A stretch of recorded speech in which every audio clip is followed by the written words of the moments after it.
Unfortunately, it's really easy to almost dismiss tracking because it comes so much more easily when there's nothing on the line for you in terms of watching the game. But hey, we're underway. Oh man, we're already starting. All right, both of our runners deciding to start at Link's house. Get a $20 for that. Yeah.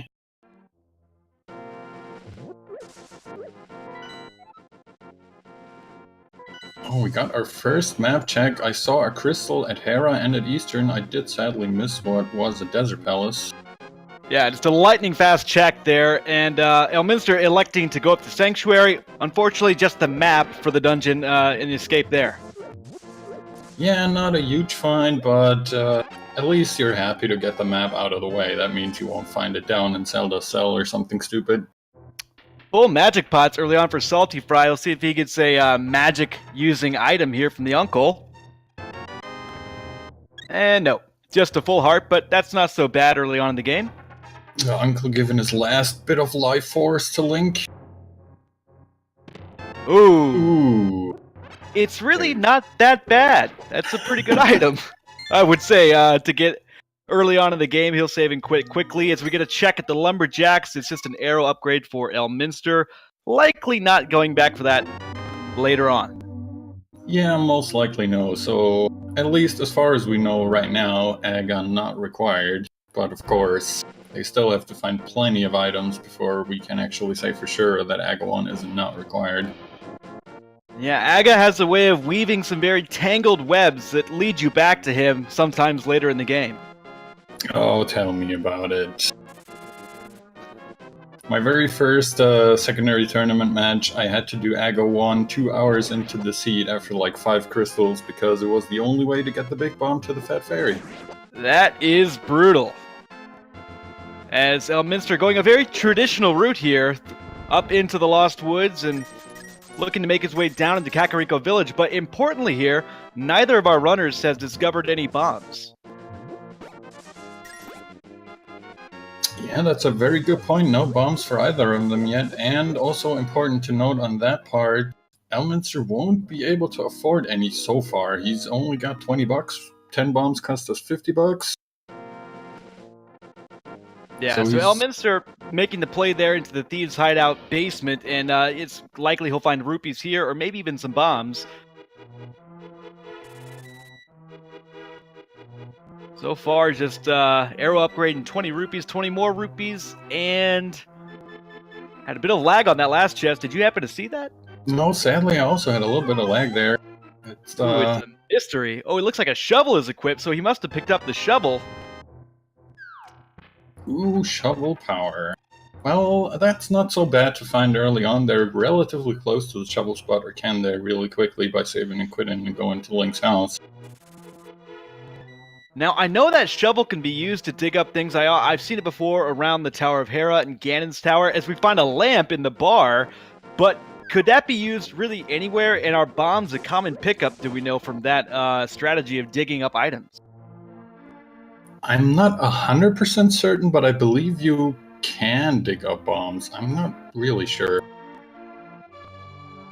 Either way, it's immaterial now as Elminster's picked up 10 bombs from the shop, low on rupees as SaltyPhry picks up the lamp, and we're going to get a visit into the chicken hut. Yep, not going to see a chicken clip here. I don't blame him. You don't want a soft lock here.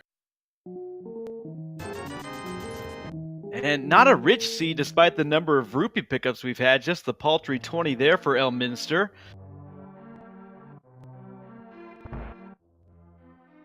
No, Elminster going to check the last of the bomb spots he had to leave behind, probably dropping down the well first and then picking up the item from the back of Blind's hut. And so we get a trip into the well of Kakariko, more arrows.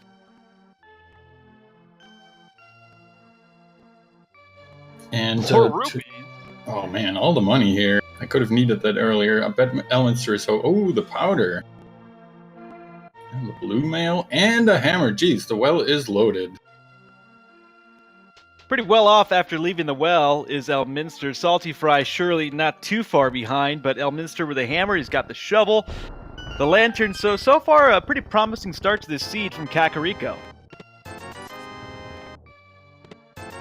Now Elminster having to go back into the thieves' basement to pick up that bombable wall item at the same time as SaltyPhry, so a bit of a sync here. Yeah, getting a bit of a high five, and oh boy, was that an item that he wanted. High five for the bow, SaltyPhry and Elminster. That's an early bow. We've seen a lot of late bows, it seems like, in recent seeds that I've seen in the tournament, including the one before this. So that's kind of nice to get out of the way. Yeah, and both of them now able to check the bottle vendor. Elminster just barely, but oh boy.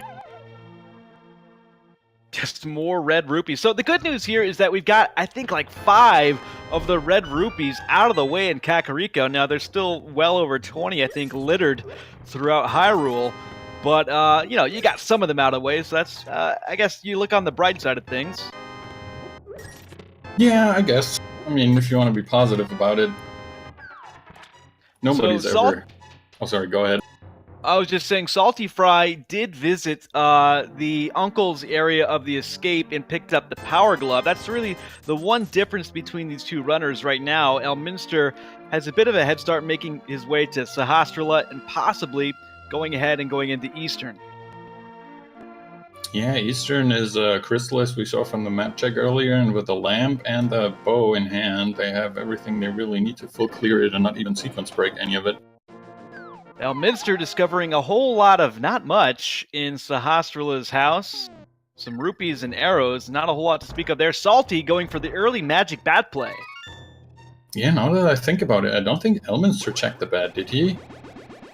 You know, it's one of those things where they got the hammer so early, it's just a bomb upgrade, but they got the hammer so early that sometimes it just doesn't occur to you to check the bat. You're not used to having that as an option so early on. Yeah, absolutely.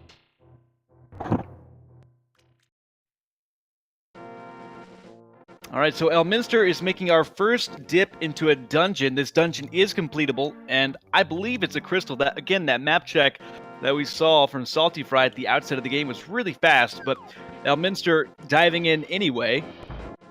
Yeah, I'm pretty sure this is a crystal, and as far as I remember, it's not one of the Pyramid Fairy crystals, but still a crystal nonetheless. Meanwhile, Salty, a little bit more traditional routing here in terms of really clearing out as much Kakariko as he can, checking the race game. Just a single rupee, will not be coming back for that.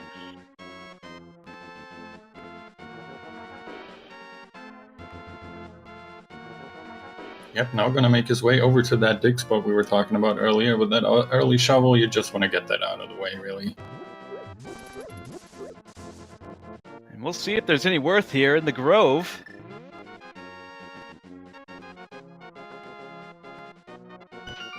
And just a piece of heart, nothing of consequence there for SaltyPhry. But again, that power glove, the one advantage that he has right now. Yeah, gives him access to a little more things here, really. He is probably going to check the back of his cape right now, because he can with that power glove. And then immediately after that, we may see his save and quit and him entering, or possibly climbing Death Mountain, because he has that early lantern too. Mm-hmm. Depending on if he finds a key here or not, he might decide to go backwards to that one single chest in the dark sewers, which are not as dark for him anymore now. Yeah, much more hospitable sewers, really as hospitable as sewers can be. Arrow upgrade, full heart container, and the bloomerang. Not a whole lot there. Meanwhile, Elminster's last 2 chests in Eastern have been the map and the compass. So there's still something out there for him to get. 2 more chests, 2 more items. Yep, and for all we know, Armus could be holding one of those, but we will see about that. Elminster stopping by to get the key. Again, a non-dark room, which is probably one of the easier dark rooms. Maybe when you have little health, it can be a little challenging just to not take damage from those Stalfos. Mm-hmm. And now that I think about it, I think Armos has to have... Wait, no, he doesn't have to. They already found, or Elminster already found the big key, right? That's a fair question. We're going to find out right here. I think there is going to be an item on Armos because the map and the compass have been picked up. Mm-hmm. And interestingly, Elminster has the powder, and albeit, you know, this is not the most threatening dungeon, you'd think he might have taken that opportunity to spring a fairy, but again, it's one of those items you're just not used to having so early on in a game. Yeah, it's It's just something you don't really think about, and it also costs time, obviously, so if you're comfortable doing stuff here with 1.5 hearts and blue mail, might as well just go.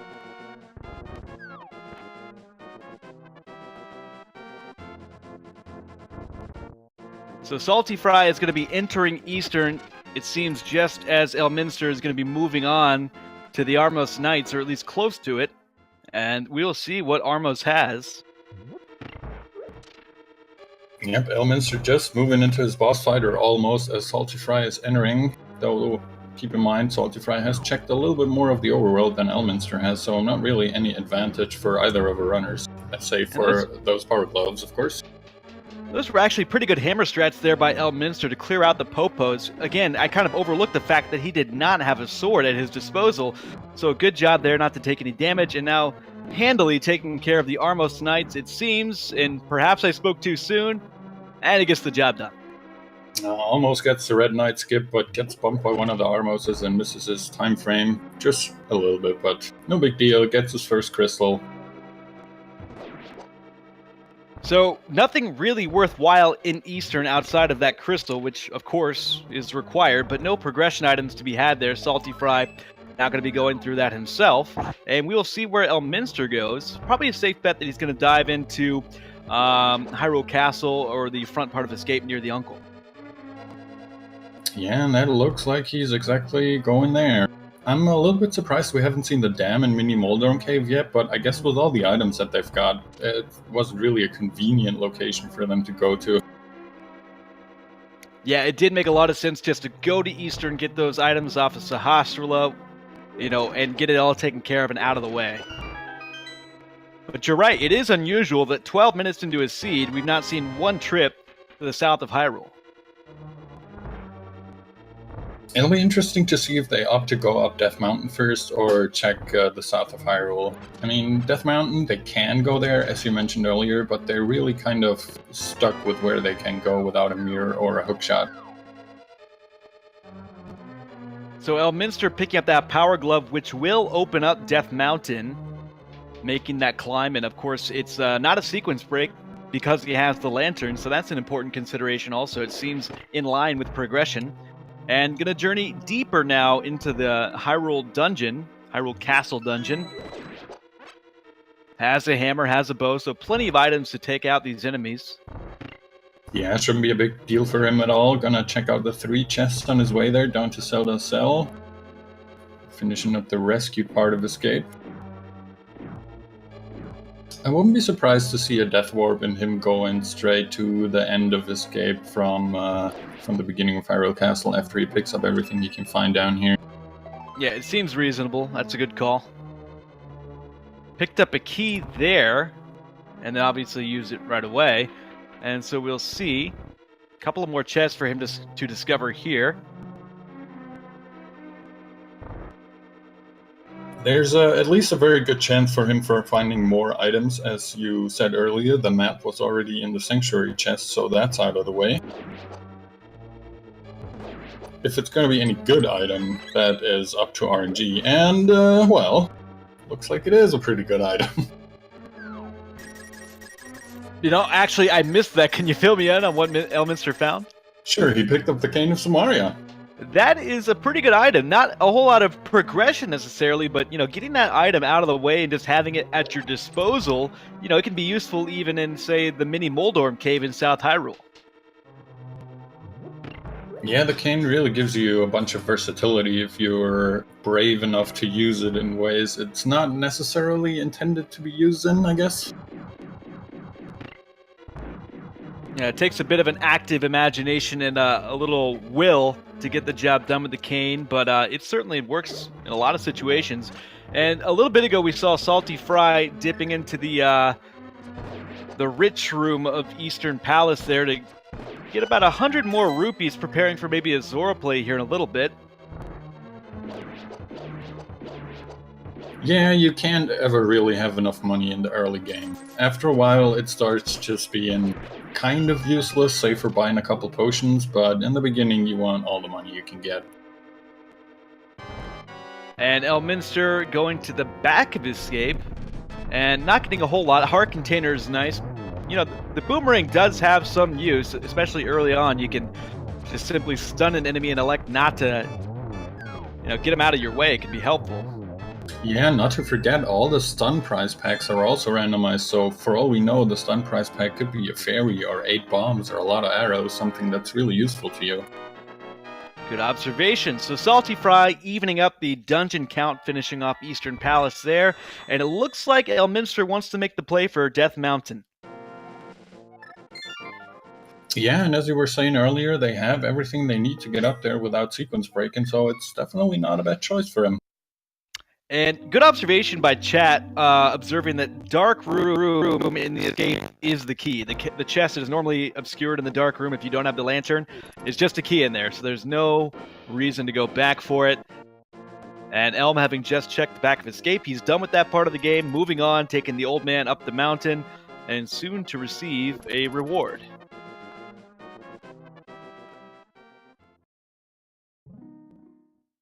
Meanwhile, SaltyPhry is setting up a Houlihan room, really committed to that early Zora play. Yeah, he really wants to get those $500 for Zora. I find that interesting, but not necessarily a bad play at all. And the mountain recluse shells out 20 rupees, really not a bad payment for just escorting him to his home, but not quite what Elminster was hoping for. Yeah, you're definitely hoping for progression items. Alright, let's see what's on top of Spectacle Rock. Ooh! It is our first sword. That is the first sword we see. Not necessarily the first sword they have access to, but the first sword we see in this seed at least. Yeah, some decent information there, but ultimately not going to be too helpful for Elminster. Now he's going to go to the south of Hyrule, sort of following in the footsteps of SaltyPhry here, who's already at the dam. Oh, that is Boing. gonna make Elminster very sad, because if he had that when going up Death Mountain, he would have been able to check the right side. Yeah, that's a good point. That is, in fact, of all the items you could get immediately after having to come down off the mountain, that one really hurts. Elminster not going to be very pleased about that. Now watch him find the mirror in Mini Moldorm Cave, then he'll be really mad. Yeah. So SaltyPhry gonna beat him there, it looks like, heading over to Mini Moldorm Cave. Hookshot, also a nice weapon to dispose of the Mini Moldorms. They're too young and innocent for us to refer to them as Trolldorms, I think. You know, we gotta respect their juvenescence or whatever. You know, every now and again I feel like these guys are more trolly than the original Trolldorm. Yeah, they just want to be free. They just want to avoid the hookshot of death, but they never seem to be able to do that. SaltyPhry dispatches them and picks up another red rupee. Now, plenty of rupees for Zora after that. More red rupee. Ooh, and the silver arrows. Alright, the silver arrows, very nice find, but those 300 rupees SaltyPhry just picked up immediately made his Houlihan play kind of a waste of time, sadly.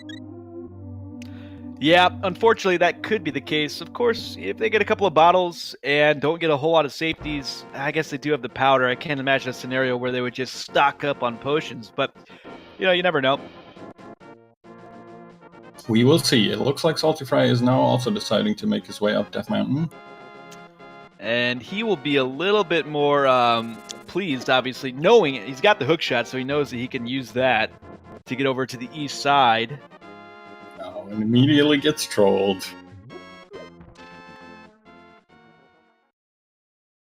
These squirrels, they're the worst. It's a tough spot there. Seems to happen, you know, pretty often, but sometimes it seems like you get lucky and it doesn't happen, and then when you really just can't stand it to happen is when it happens. Yeah, I'm pretty sure. I mean, I've never looked into the Link to the Past code, but I'm sure they have some sort of troll mode coded into them. Where the game can somehow, like, sense your urgency given how many inputs you're giving it, and like, okay, now's the time. Alright, Elminster now in the Paradox Cave picks up some bombs and a piece of art. Nothing so far, but the big chest pile is upstairs. SaltyPhry gonna go to check out Spectacle Rock before making any other plays, but Elminster is now in Paradox Cave, dropping a few frames. We'll try to get a look at all the items he picks up here. We got flippers! Ooh. 3 bombs.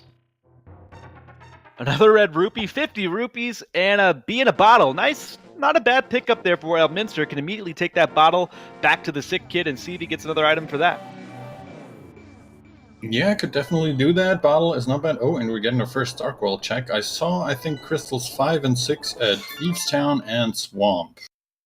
Yeah, that was fast. I was not prepared for that.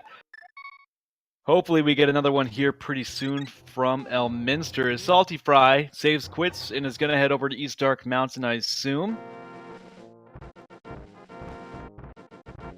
Looks like Elminster is making the Hera play, which, with what he has right now, not a bad play. He does have a fire source in case he needs to go to the basement, so basically he can full clear and grab another crystal.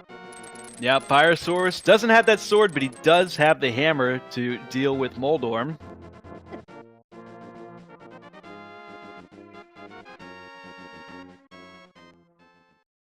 So Elminster, again, forging new ground here, the first to enter another dungeon, though it's very possible that, again, he's not too far ahead of SaltyPhry in that regard. And again, SaltyPhry, the items are a bit unequal right now, because Elminster checked out Zelda's chest in that area of Hyrule Castle Dungeon, getting the Cane of Samaria. SaltyPhry, however, has checked out a few more overworld locations near Kakariko Village. Yeah, it'll be interesting to see when and if Elminster goes back for them. I mean, there's a couple things available to him. He hasn't checked that yet, as we said earlier. He now can also check the Sick Kid, which SaltyPhry just picked up his first bottle.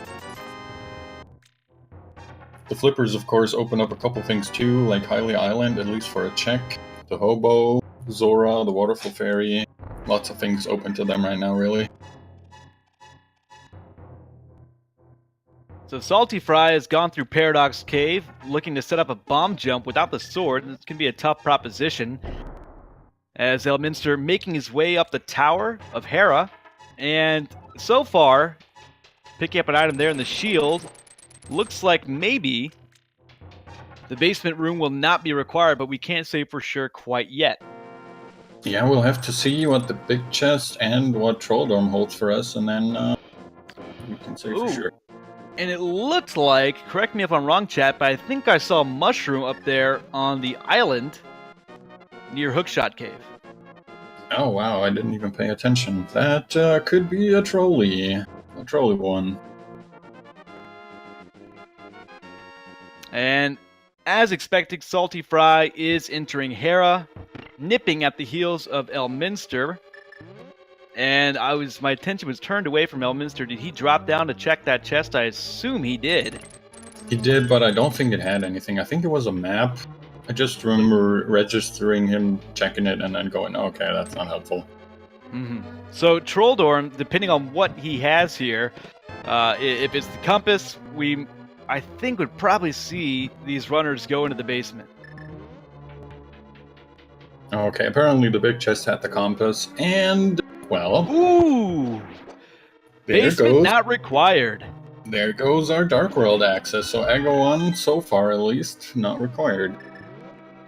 Yeah, honestly, I'm not good enough at the logic of this game to even imagine a scenario where he would be required now. If you know in chat, please feel free to shout it out, but with the hammer and the Power Glove and the Moon Pearl, I guess that makes it pretty much a done deal with Aghanim. Yeah, I think you're right. With the hammer in hand, there's really no reason for them to do Aghanim anymore.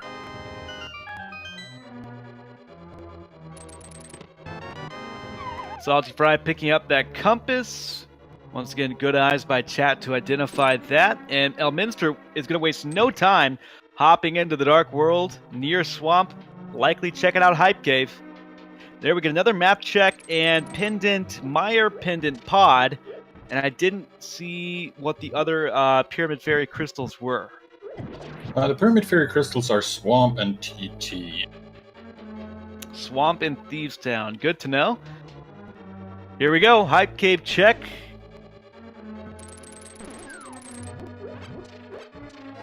Seems recently it's been somewhere between hype and not hype, leaning more toward not hype. So far, just a lot of health, another red rupee, a little bit more health.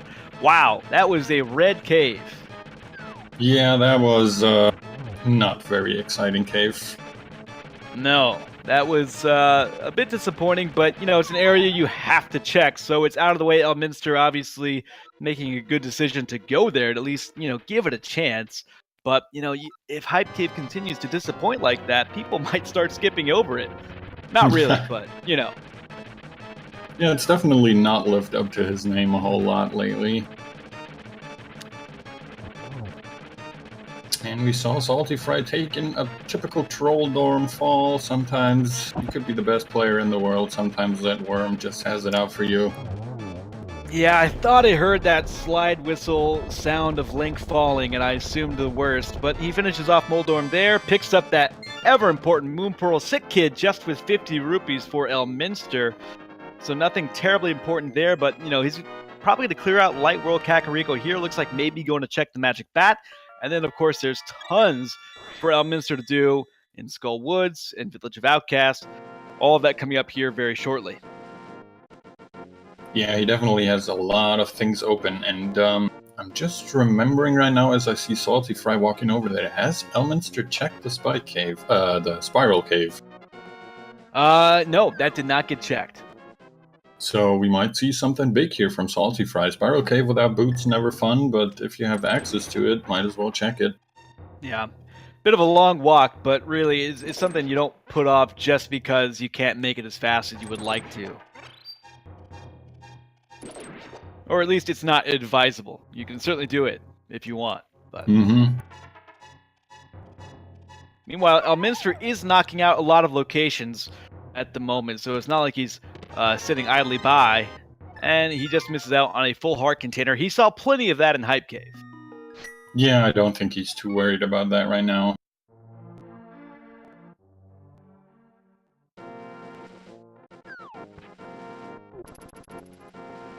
And so SaltyPhry looked for a moment like he'd also be going down to Hype Cave, but taking a detour here. Instead, looks like he wants to go check out Zora. Yeah, looks like we're getting... probably the hobo. But it seems like he's going straight to that Zora warp.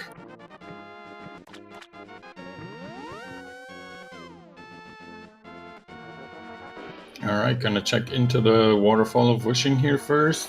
Gonna see if that fairy has anything in her 2 chests. Yeah, so these are 4 items that SaltyPhry's got access to right now. Gets the red meringue, an arrow upgrade, so not a whole lot yet. Meanwhile, rupees and arrows for Elminster in the chess game of Village of Outcasts. Yeah, Elminster catching up on the rupee count here. And still, importantly, worth pointing out that neither runner has picked up a sword yet. We know the location of one sword on top of Spectacle Rock, but without the mirror, they will not be able to get that. And I didn't see Zora Ledge. Chat is saying it is Fire Rod. Oh boy, that's a huge one. That is a significant item, of course. Skull Woods, I believe, was a crystal. I believe our Dark World crystals were, or pendants, I should say, were Pod and Misery Mire.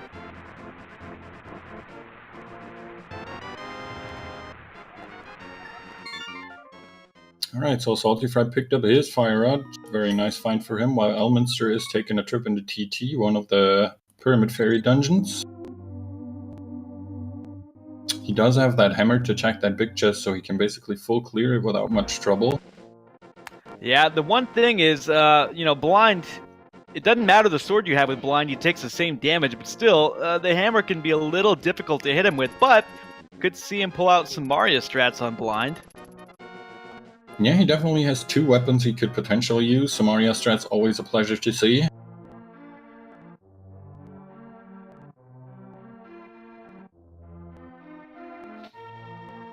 So yeah, SaltyPhry has so much of the overworld open to him right now. Surely he wouldn't forget about Hyrule Castle, but it may not occur to him to go there and get the King of Samaria unless he starts running out of item locations. Yeah, right now he has, as you say, so many things open to him in the light world and the dark world. He might not be looking for that cane anytime soon. And so far, Elminster has picked up the big key at Thieves, but not a whole lot else, I don't think. Salty going to be using the portal here to access the Dark World.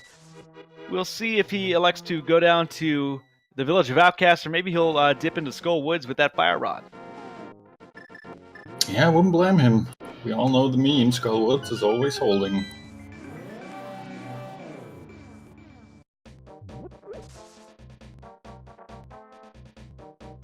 Yeah, he's going to go north to Skull Woods. Interesting divergence here from our runners, as Elminster, without the boots, trying to make his way through that heck room without absorbing too much damage. Does a pretty good job there.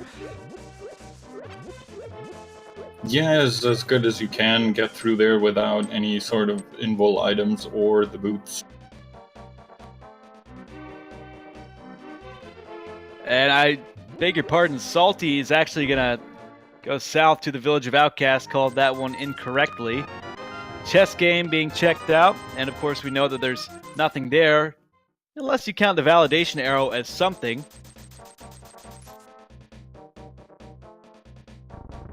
But Thieves, so far, not yielding a whole lot. No, looks like Thieves isn't really paying out for them at all yet. I mean, it is still a crystal and one of the 5 and 6 crystals, but you'd rather find some sort of progression in here than just getting a crystal.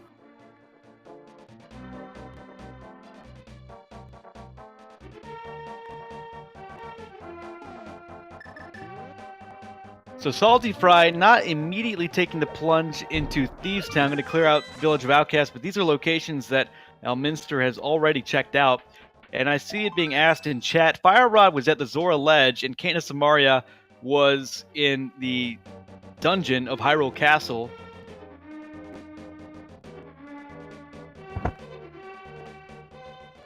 Alright, so Elminster is coming up on his last 2 chests in here. This is going to be a key so he can get into the big chest room, and then there will... I haven't been counting because I'm bad at counting, but I think there must be an item left on blind. I know for certain we saw the compass picked up upstairs. So we will see. We are waiting in suspense. There's the map. So yeah, this has to be an item, and blind has to have an item. It's just a bomb upgrade, though. Yeah, so unless... Go ahead. I was just going to say, unless blind drops something good, this dungeon has been kind of a dud. Yeah, absolutely. Which, it seems like just because of the volume of chests, Thieves Town usually gets checked because there's not a whole lot required to get into it. It's already in an item-rich area. And there are times when it's a bit of a dud, but it usually feels like it's got a little something. Not the case this time, unless, let's not discount it yet, blind could have something.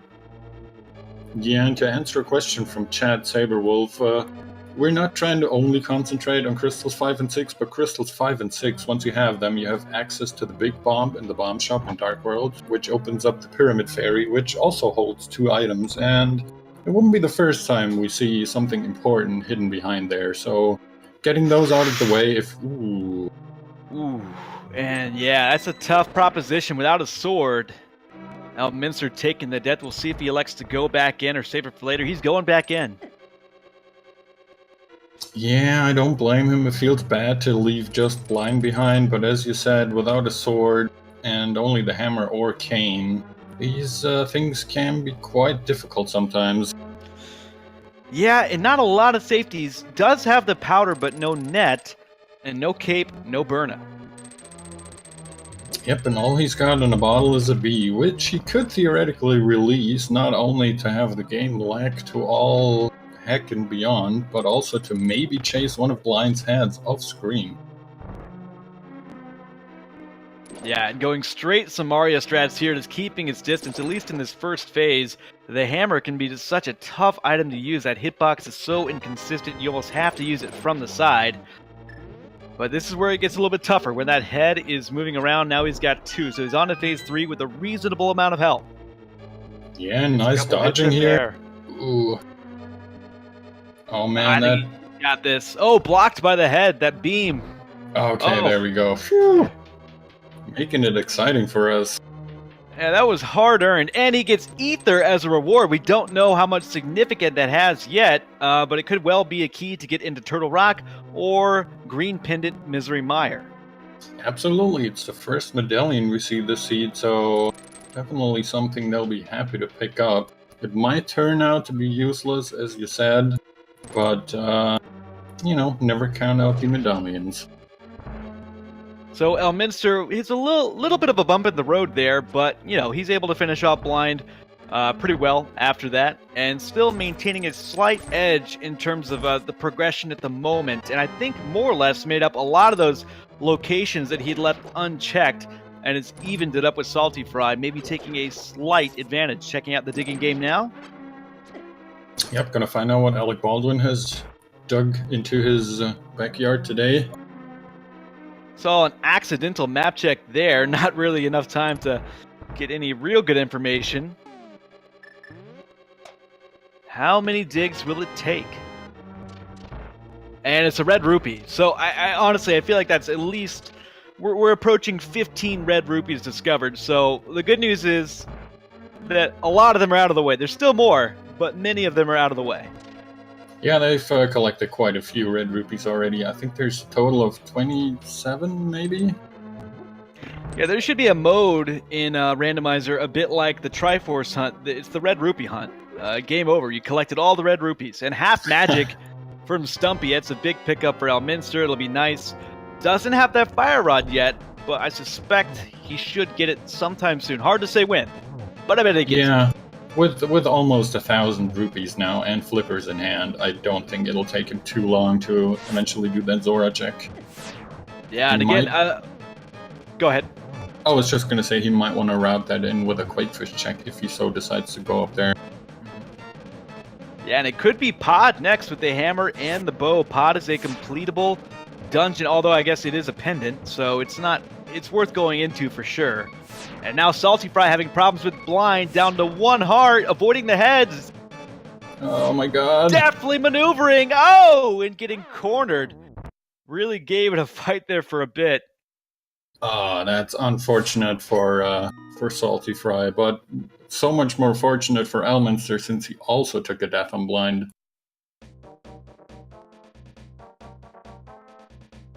So SaltyPhry, however, electing to come back and finish blind off, probably once he has a sword.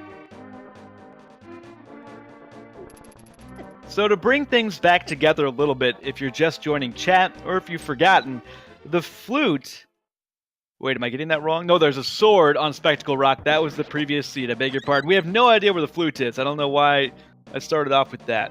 Ignore me. You just really want them to have the flute. I don't blame you. I was just trying to think that getting the mirror would be significant in some way. I mean, obviously, Swamp Pendant or Swamp Dungeon is required. It's a crystal. Yeah, I think a mirror would be a very nice find for them right now, because that means they can collect the second, or at least Elminster can collect the second Pyramid Fairy Crystal, can finish off another Crystal Dungeon with the most amount of potential items in them. Though, to be fair, a lot of people hate full clear in Swamp Palace.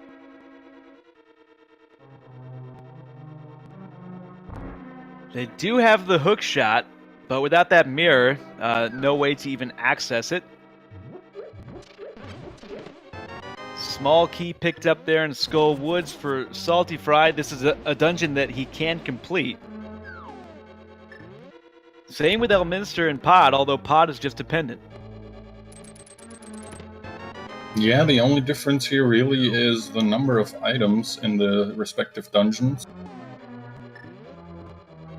And then the difference of Fire Rod and Samaria, both in pretty reasonable locations. I don't think they should hide from either of these runners for too much longer. Got a Moldorm stuck on the big chest that was containing a map for SaltyPhry and Skull Woods. That mini Moldorm was having the time of his life. Just having a blast as SaltyPhry continues deeper into Skull. Likewise with Elminster and Pod, gonna go to the Bowlock section. No boot, so has to blast open the door. Oh, and a keen observation from chat. Skull Woods is actually not completable at the moment for SaltyPhry, as he has not picked up a hammer, cannot slash the vines on the way to Mothula. Yep, and I bet he also wishes he had the Cane of Samaria for this room. Yeah, this is a room where Cane of Samaria just makes it so much easier. Silver arrows against Gyptos, take some of the complication out of it, but not quite as simple as Samaria.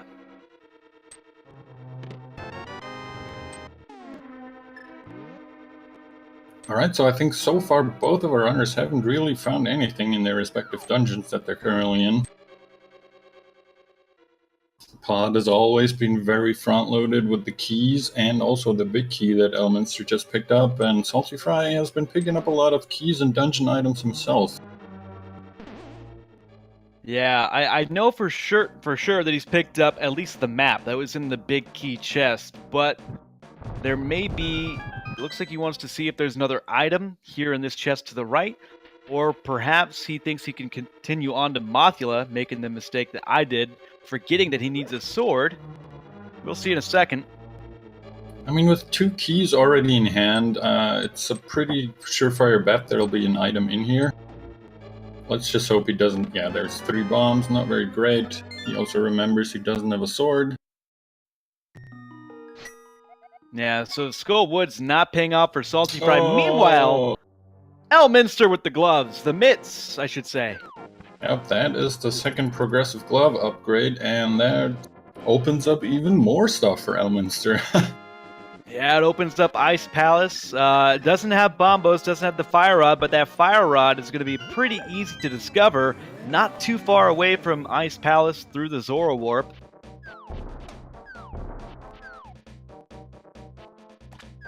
And still a couple of more chests for Elminster to uncover here in Pod. Piece of heart there.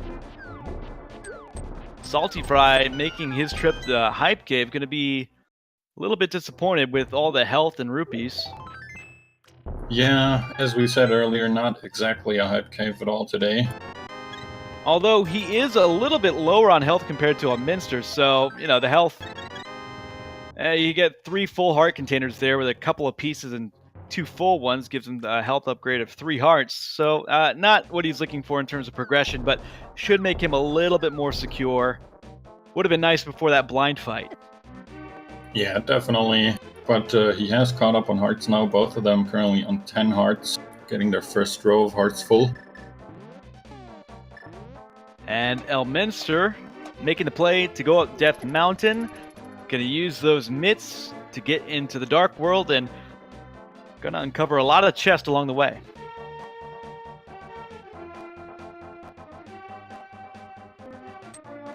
SaltyPhry gonna check out the pyramid. A good play, as this can sometimes get a little forgotten or pushed to the back burner.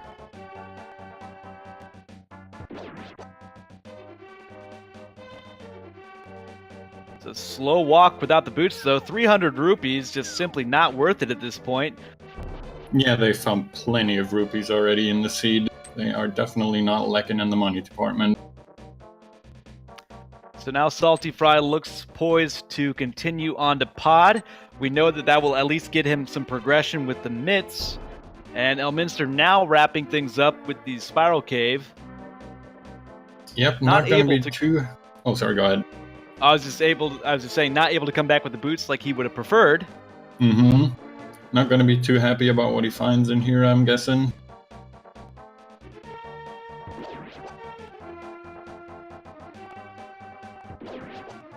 Just more love there in the Spiral Cave, a location that they've now both checked, but now Elminster does have the advantage of popping out right by the portal. And again, you're going to uncover several item locations, has the hookshot, can continue to wind his way up to Death Mountain, check out Hookshot Cave, probably pick up that mushroom, And then after that, can even check out what is required to get into Turtle Rock. Yeah, he's going to be having a little bit of a problem with that mushroom without a mirror, but other than that...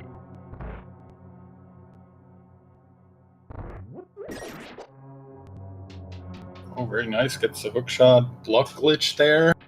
Not as easy as it looks. I messed that up a whole lot. For people who are not aware, once you start pushing these movable blocks, they're essentially counted as background items, except for the purpose of not letting Link walk through them. What you can do with that, though, is you can fire your hookshot through them, you can fire your fire rod through them. What else can you do? Oh, you can make them disappear with the mirror. If you have the mirror and they're moving and you press your mirror button a whole lot, they disappear just into thin air. So Elminster is making that play in the hookshot cave, but chat pointing out once again an error in my thinking. He actually cannot get the mushroom. Of course, he does not have the mirror. Yeah, unless he finds it in here, and so far this hookshot cave is absolutely awful. Woof. Yeah, no worth in hookshot cave unless you're into arrows and arrow upgrades. However, he will be able to see what is at T-Rock. It's Quake.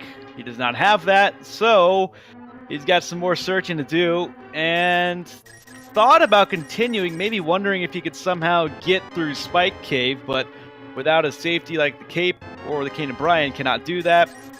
SaltyPhry picks up his Titan's Mitts, and that's a quick turnaround for him to mitigate that advantage that Elminster had.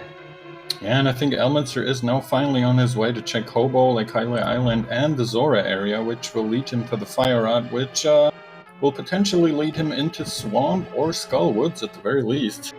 And here's something interesting. Correct me if I'm wrong, but I'm not sure we had a Hobo check from SaltyPhry. When he went to Zora, he went straight down to the warp.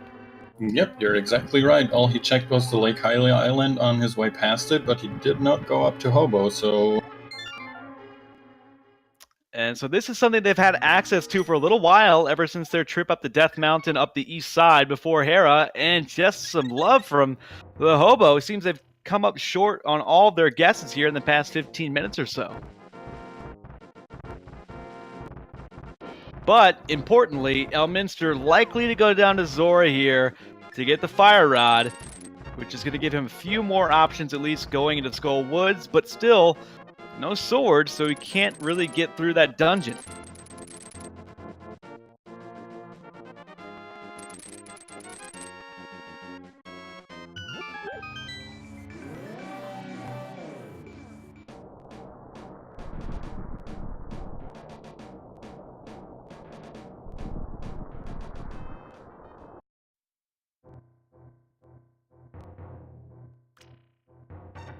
So SaltyPhry, following in the footsteps of Elminster, but this is going to be a pretty fruitless trip up the Death Mountain.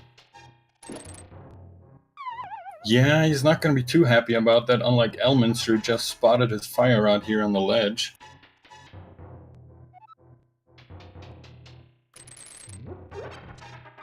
So the question is, where will these runners go after this? It's possible that Elminster is going to go to Skull Woods, hoping for a sword upgrade or something. But SaltyPhry, having already tried that, knows that there's no sword to be had. It's looking more and more like maybe a trip into Ice Palace is the play. Yeah, I think that's really... it might not be his only decision, but it might be his best decision. He can't get into Turtle Rock. He obviously can't get into Mire without a flute. He can't get into Swamp without a mirror. He already cleared out Pod. And without a book or a mirror, he also can't get into DP, so unless he wants to check some overworld spots, he'll have to make the trip into Ice Palace. Alright, so I'm relying on chat a little bit here, trying to remember, where was it that Elminster got the half magic? Was that off blind? I believe so? Gosh, I don't know. But suffice it to say that SaltyPhry does not have half magic, which is something that would be lovely going into ice, and Elminster, wasting no time, no trip to Skull, Elminster's diving right into ice. I gotta say, I like this play. And thanks for the reminder, chat. Elminster did discover the half magic at Stumpy. Oh, yeah, of course. Stumpy, that was what it was. Now, SaltyPhry heading into Hyrule Castle at long last, and he's going to pick up Samaria, which, again, at this moment, isn't going to yield a whole lot of progression, but it's an item that, you know, getting it in your back pocket is better than having it out in the wind. Yeah, absolutely. And I'm seeing an interesting question in chat asking if sword is required for ice. To my knowledge, it isn't. I mean, Cold Stare is vulnerable to Fire Rod, also the hammer, and many of these enemies, as we see now with the penguins, can be defeated with a hook shot. Now, damaging the Stalfos Knights, I think you can damage them, well, certainly with a bomb, and you can kill them with a bomb to open that locked door. I think, yeah, this can be done without the sword. Pretty unusual, but it can be done. Yeah, basically, if you have the hammer, you're good to go in Ice Palace. It obviously makes everything a little more annoying, I would say, thanks to the wonky hitbox of the hammer, but it's definitely doable. And Elminster having trouble queuing those Stalfos Knights I just spoke of. And finally they've descended though, and he does manage to pull it off, getting them both with a single bomb. So solid play there. Very nice from him. Also for people who are confused about that, just to give some background information here. There's a, I wouldn't call it a bug, but there's a programming quirk, I guess, that lets you destroy both Stalfos if one of them is down and gets hurt by a bomb. And that's why that little glitch there works for our runners. It's a good point of information. I certainly appreciate it, as it gives me a little more insight into the mechanics of the game that I adore, but can't say I'm a good runner at, so appreciate everything I can learn about it. SaltyPhry did pick up that cane, and we'll see what he elects to do. He's heading toward the east side of the Light World, maybe looking to dive into Lake Hylia. Yeah, looks like he is on his way to Ice Palace too. I don't think he has much other things that he could possibly do at this point either. Oh, and there we see... Sorry, go ahead. This is encouraging. SaltyPhry, again, was lagging a little bit behind, but he's not allowing himself to fall too far behind here, keeping a good pace with Elminster. I was just going to mention, we saw Elminster do that wonderful hookshot trick in that ice floor room with the staircase. That staircase is notoriously difficult to get down when you don't have the boots because of the ice physics going on. There is, however, a pixel or maybe a couple of pixels where you can hook onto that block behind the staircase and then get pulled halfway into the staircase like Elminster did. And then all you have to do is push down and you're going down without much trouble at all. And we'll get another chance to see that here in a little bit, as SaltyPhry no doubt will be going through the same room, see how he handles it compared to Elm. Again, those ice physics, pretty tricky, giving Elm a hard time there, having to wait for the fire bar to finish its revolution. Yeah, decides to take it a little more carefully on a second time through, no big deal. It's one of those times, actually, you would always prefer to have the fire rod going into Ice Palace over bombos. Preferably, you'd like to have both, but in this case, you'd really almost rather have bombos simply because eliminating all the enemies in a room can be a lot easier just with one use of bombos. And we saw SaltyPhry struggling a little bit there with some of the penguins. Not taking any real damage, but, you know, losing a bit of time. Yep, he's currently on full hearts. If he did have a sword, he could use his sword beams, assuming he has Master Sword or outwards, but so far, as we've mentioned before, it is swordless. Yeah, and with every passing minute, it becomes more and more remarkable. You know, I've not seen every seed there is to see, but really the longest I recall that went without a sword might have been the one, I think, between Christos Owen and Ben, where they went, I think, a little bit over an hour without a sword. Yeah, I believe, if I'm still up on the current record, it was an hour and 17 minutes without a sword? I'm not quite sure. Aha, and chat corrected me once again. You can't even use Bombos without a sword, so it wouldn't be any good. That scenario would never happen. Yeah, that's another thing that trips a lot of runners up, including me, to be honest. You're not used to not having a sword with a medallion, and then once you try to use it, it just gives you a little error sound, and you're like, wait, what am I doing wrong? But yes, without a sword, no medallions for you. Compass picked up by Elm there. Unless I missed something, we have not seen any real significant items here in Ice Palace, which is, you know, a little bit disappointing because I thought this was a pretty ingenious play by both the runners, but it has not yielded anything so far. Yeah, and I have to admit, I'm really trying to think of where they could be going next if this really turns out to be a complete dud again. There's a couple of spots in Kakariko, I believe, with the hammer pigs. I don't know if that's been checked. The lumber or the bombsmith, swordsmith, I should very say. good point. So there's a couple of those spots, but you know, you're so used to diving into a dungeon that's required, completable, and being able to find something, but not the case here.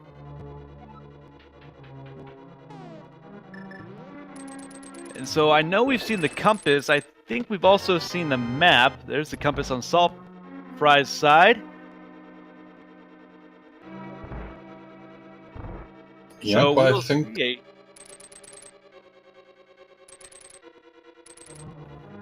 What Coldstare has is Elminster dives in, half magic supporting him here. It's a nice thing to have, as he did not have to expend all of his magic just to get to the second phase of Coldstare. Has a bit more to burn. Going back and forth between the fire rod and the hammer. Go ahead. I was just going to say, even though it's a little bit of a laggy fight right now, it is an absolute beautiful fight by Elminster. Getting like the triple hit on every puffin with the hammer in the first 3 hits, and using the last of his magic. I think he should be fine right now. Yeah, there we go. Yeah, much more the pursuer there at the end than he was the pursued. Chasing down that last puffball and finishing the job. Nothing really to show for his troubles, though. No, Ice Palace was a complete dud, so it has to be the overworld. As you were mentioning earlier, hammer packs, blacksmith, Gary's purple chest. There's plenty of them, plenty for them to do.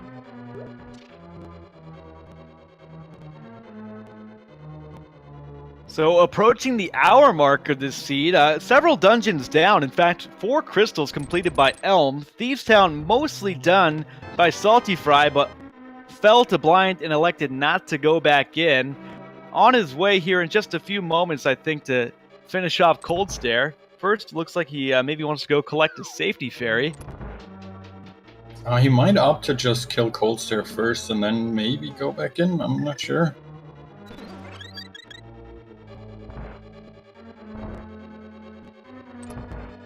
Oh, interesting. I see very few people opening this right room here.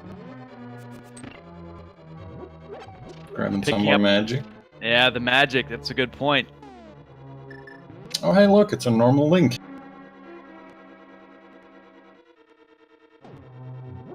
Had a bit of a weird gait to him, that Link did. Using the Samaria. Okay. I was a bit confused there for a moment, but Samaria, sure. That's perfectly reasonable. Meanwhile, Elm, back into the Village of Outcasts. Again, there's a couple of things here to do, and it looks like he's going to go ahead and knock those out, going down to Froggy. Yeah, and what I consider one of the more trollier things new in this version, or not that new anymore, I guess, is now that the Frog and Gary's Lunchbox both consist with you through the save and quit, they're absolutely eligible to have the mirror hidden behind them, so one of the more trolly things to me is grabbing the Frog, saving and quitting, walking him back, and then getting the mirror from him. Yeah, and bootsless hammer pigs here as SaltyPhry is now low on health, no safeties, all 3 puffballs are still out, and gets it. Tough go of it as Elm discovers the flute. We've got some swag dog incoming. Now with the save and quit there, I guess he does want to get to the light world and return the lumberjack. Yeah, he couldn't possibly mirror to activate the flute. So making the proper play. This now means he potentially also has access to the mire area, and if Ether is indeed, well, never mind, can't use Medallion without a sword. We were talking about this earlier. Yeah. It's really strange how long the sword has been holding out. I think one of the worst things about it is that they know exactly where one is, and they've known for, most of the seed now, and yet they just can't get to it quite yet. But Elm, with the flute and the mitts, is now going to be able to go down and check out Mire area, and there's several things to see there. Now, Mire is a pendant, but it is the green pendant, so certainly worth a check to dive into there. As chat explodes for the swag duck.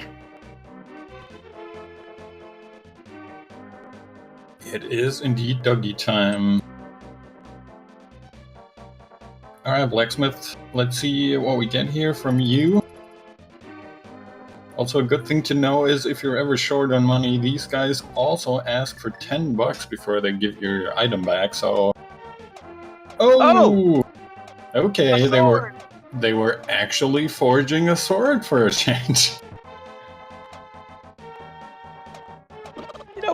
Pretty good for the price of 10 rupees. It's not the tempered sword like you'd be used to in vanilla, but that's a invaluable item to get at this time, as immediately Elminster knows that Swamp is completable. SaltyPhry, again, not terribly far behind in terms of where they are in the game, but after falling to Cold Stare, he's now left behind 2 uncompleted bosses.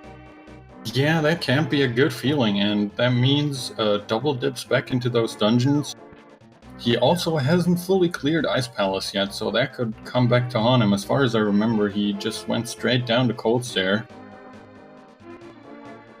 Now heading over to the digging game, where unfortunately the only prize for him to really recover is 20 rupees, if I'm not mistaken. That's right. Man, and there's a lot of rupees here in this digging game.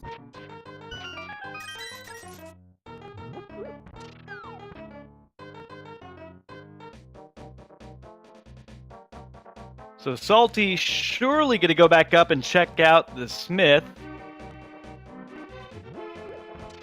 Yep, so that means he will be grabbing his first sword finally, an hour into the seed here.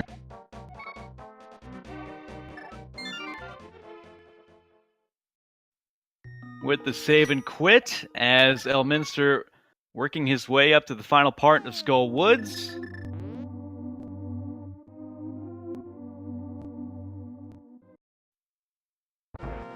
Yep, decides to grab his bombs from down here that we saw SaltyPhry pick up earlier.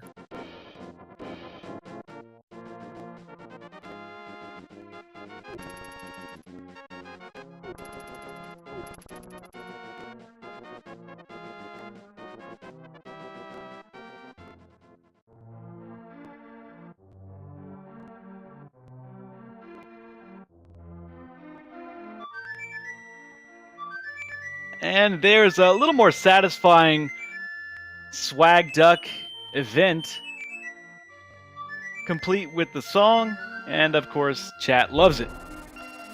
As always, the swag duck, one of the more popular things in Rando.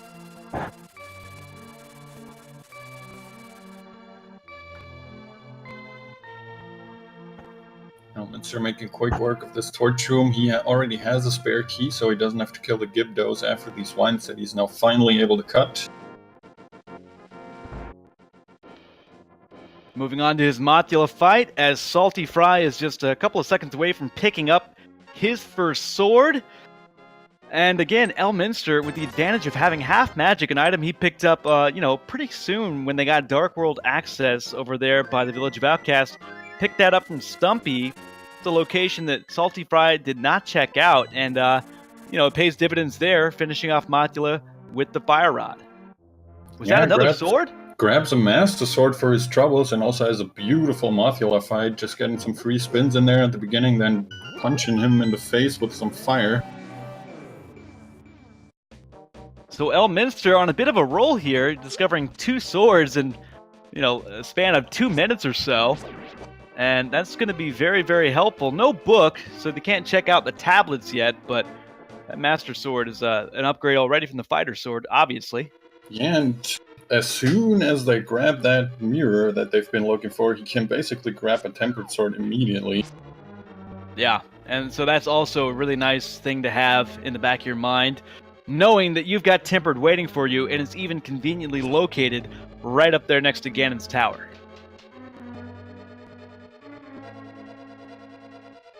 And for that matter, Turtle Rock, which is a crystal, as Elm is giving us our first look at Meyer. I didn't see the pendant. It was indeed Ether, so he could get in there right now if he wanted to. Yeah, it's definitely worth a look. As SaltyPhry coming back to exact some revenge on Blind. This time he's got a sword.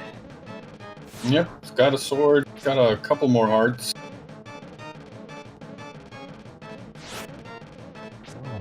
Alright, looks like Elminster deciding not to dip into Meyer for now. And I did not catch what happened there in Meyer's shed. I don't think there was anything of importance.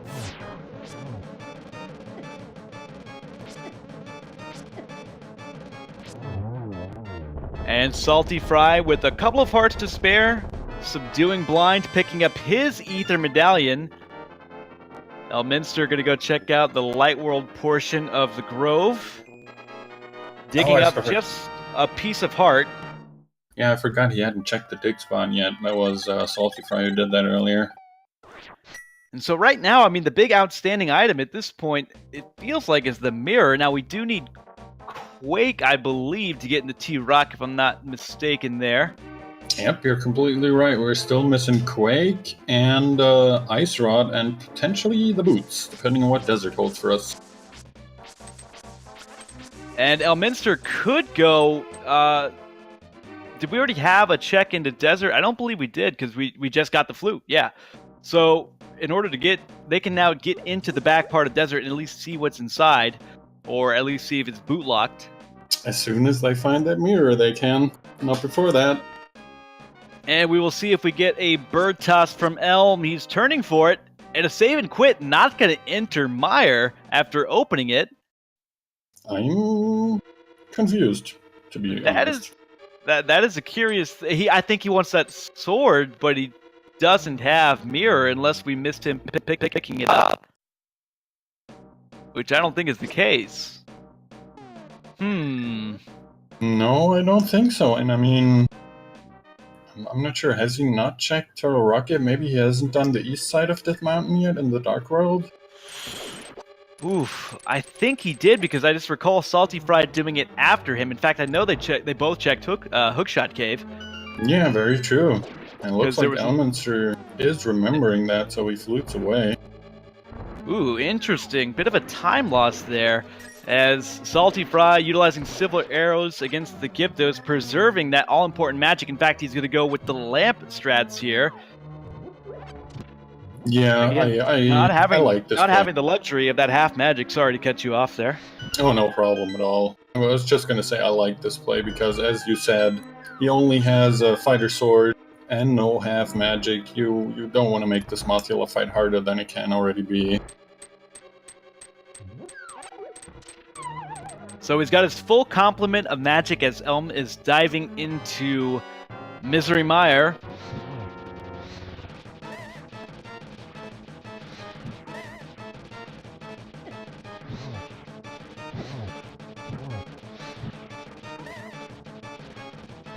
And I think, yeah, that's his last fire rod shot, but he got 4 of them in, I believe. Oh, and Hammer Mothula is no fun. No, it is not. It is such a difficult hit to land. He'd almost be better off with the fighter sword, but he gets the job done. And I think we could all breathe a little sigh of relief for him and his sake. I mean, he's had a couple of problems with the bosses, but he's still managing to keep a pretty good pace. But he is certainly a little bit behind, having not killed Cold Stare and gotten that crystal in Ice Palace. Yeah, leaving all those bosses behind is definitely going to cause him to spend some more time in those dungeons that he didn't really need to. But so far, nothing terribly important happening in Meyer, aside from a bit of key collecting. Elm Of course, going to have to explore a lot of this. There's only, I think, 2 unique items in Mire. Yep, that is correct. So picks up another key. Now we go to the torch room. And I've heard it said, and I don't know what the logic is behind this, I don't know if it's accurate, but I've heard it said that if there's a small key in that chest that Elm just opened, and there's not, then that means that the big key is in its vanilla location. I'm trying I don't to know how think. that works, but I've heard it.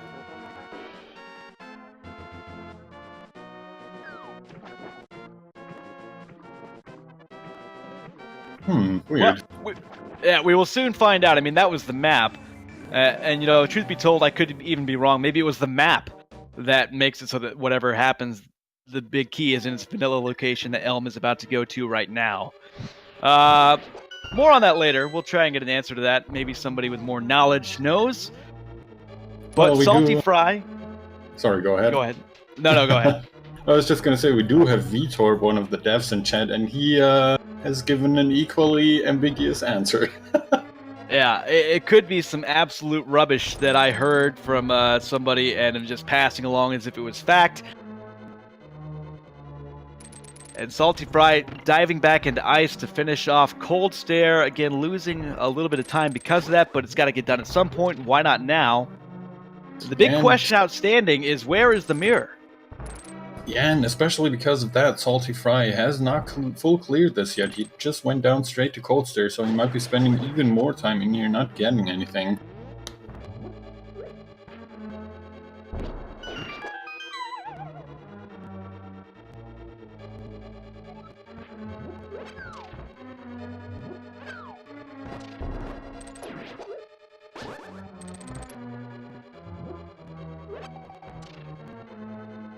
And of course, another item that is outstanding that we've just kind of glossed over because it always seems to be, MIA, is the ice rod. Yeah, and the ice rod is definitely one of the trollier items because it can literally be anywhere in the whole game with the exception of Trinix himself or Ganon's tower. Other than that, there's no limits on where the ice rod could be hiding. And very often, if the ice rod is, out in the wind, not knowing where it is, it'll almost prevent people from checking T-Rock, and it's very possible that it could be in there. And we get the boots in the big key chest for Elm. That'll help a lot with traversing a lot of these locations, looking for that mirror and looking for the ice rod. Yeah, that definitely opens up a couple more spots for him, Bonk Rocks being one of them. Yeah, the King's Tomb as well. Yeah, especially with the myths that they already have, very true.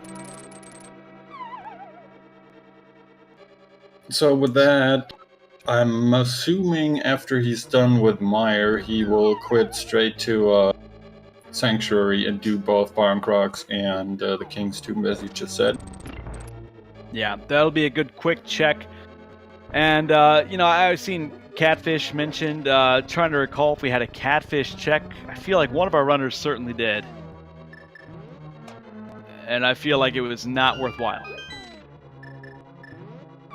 I'm right now not remembering a Quakefish check, but that doesn't mean anything.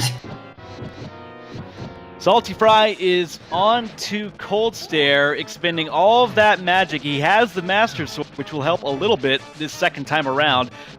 Takes a hit there from the falling ice. Spin Strats gets a couple of hits there. It's going to be a close fight. Getting in a bit of a rhythm now. Yeah, it's definitely going to be a close one, but Spin Strat's a little more comfortable than the Hammer Strats, and you'd rather get hit by the falling ice cubes than the Cold Stare Puffs themselves. And he's got one down. Meanwhile, on Elminster side, we've seen absolutely beautiful silver arrows. Vitreous doesn't miss a single arrow, I don't think. 2 arrows to the big eye, and he is gone. It happened so fast, just eviscerated Vitreous. SaltyPhry finishing off the long, hard-fought battle with Cold Stare Part 2. Crystal for SaltyPhry, green pendant for Elminster. That could be turned into Sasha. See what might be there.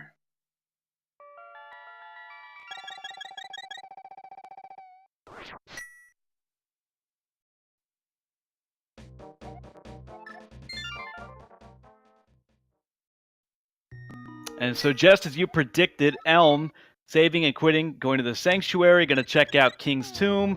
Then we assume the Bonk Rocks, again looking for that mirror, looking for that Ice Rod, and also looking for Quake. Yep, those are exactly the items we're still missing.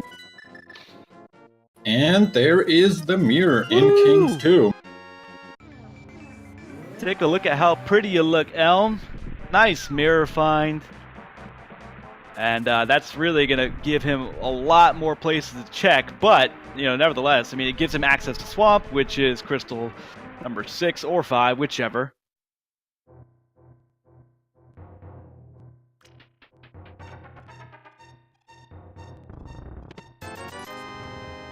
Yeah, he can get into Swamp, he can get into Desert if he so chooses to. It is a pendant, but as we've seen, pendant dungeons not necessarily bad for progression items.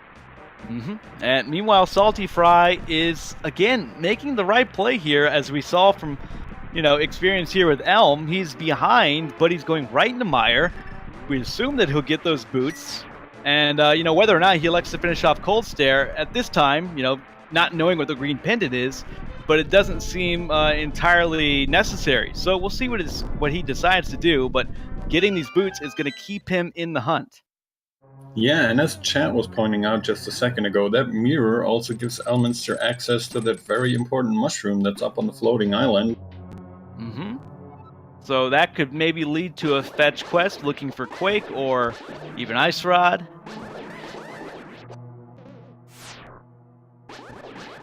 Yeah, this is a time when chat, and I love chat for this, I do the same thing, but loves to start imagining all the various, convoluted fetch quest sequences that could unfold, leading to key items. For example, do we ever get a bumper cave check in the Dark World?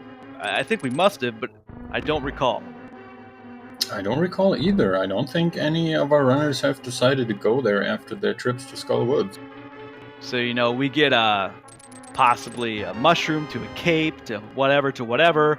The book is still out there somewhere, so there's still a lot of things to be discovered. And there's the Ice Rod. Wow, big pickup in early Swamp Palace for Elm. That needs is absolutely Quake massive. For go mode. Yep, now only missing the Quake medallion, and he's still got 5 potential items in here in Swamp, so if he decides to full clear it, he might end up being in go mode after this.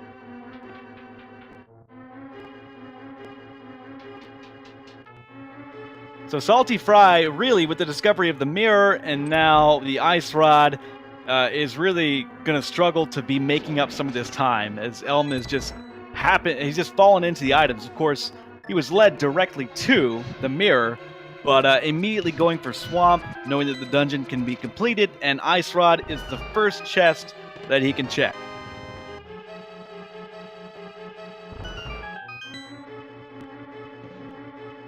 Alright, and it looks like Elminster is opting to full clear everything. I don't really blame him for that at all. A lot of runners decide to go the Argus route first, check everything in the back, and then maybe come back in for the big chest and the left side, but we'll see what Elminster decides to do. Grabs a compass from this chest here. Yeah, I'm getting the feeling he might just go. Yep, looks like he's just going. If he finds the Quake medallion somewhere down there, he is in go mode and he can save a lot of time by not clearing the left side first.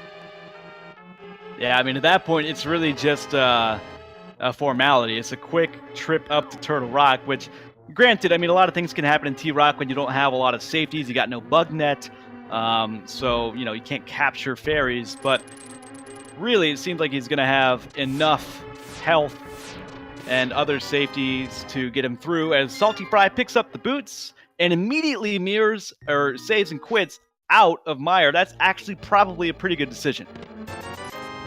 Yeah, as you said earlier, we still don't know what the green pendant holds from Sahasrahla, but as far as we know now, Salty is making exactly the right call by just leaving immediately. Yeah, as far as we know, I mean, that's the one location that he's basically excluding himself from, and it's just, it's percentage-wise not terribly likely it's there. If it is there, then that would, of course, be tragic. But saving a lot of time here by going straight to the mirror and, making up a huge part of this deficit just by doing that. Yeah, if he immediately heads to the Ice Palace now, to Swamp Palace, I'm sorry, he won't be too far behind at all. Yeah, we'll see if he does do that, if he also makes a similar decision to Elm to just go through and forego the western part of the dungeon.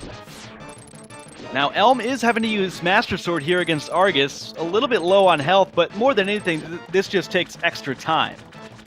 Yep, every puff gonna take 2 slashes, and if you're not careful hookshotting them from below, they'll actually start hurting you before you can kill them.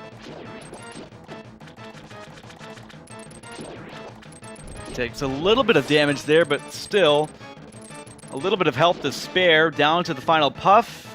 Going for the silver arrows. This can be a little tricky if you don't get it on the right pattern, and he hits him right away. Well done by Elm. Finishes off. Argus picks up the piece of heart, and we'll see if he decides to dive back into Swamp. Yeah, it's a good question. He could decide to dive back in here. I personally would prefer that, just because leaving behind items can really come back to haunt you. But he does have the Pyramid Fairy available to him now, which is also right around the corner. That is a good point. The Pyramid Fairy is open, but Elm doesn't want to leave these chests behind. He's going to go right back inside. And because, of course, the water's already been drained, he's able to actually get back in the dungeon before Salty's able to dive in for the first time. Yep, Elm also picked up the big key in the back of Swamp, so he can now check the big chest really conveniently. It might already hold the item he's looking for. Oh, but decides to not do that right away. Interesting. Yeah, of course, chat is clamoring, thinking of all sorts of scenarios. Quake on Pedestal is one that's floating around right now. We have seen a disappointing lack of fetch quest items down the home stretch here. Of course, we had Shovel and Powder pretty early on. In fact, Shovel was the first usable item discovered by Elm, I believe. Yep. As Salty picks up his Ice Rod.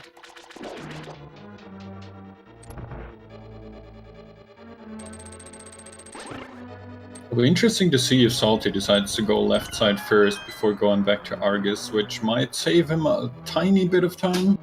The problem is he won't find the big key on the left side, so he'll have to double dip into here either way, unless the big chest turns out to just be a map or something.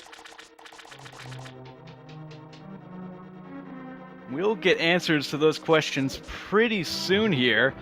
So Elm, again, electing to get back in here and not leave any of these chests unchecked. Hasn't uncovered anything yet.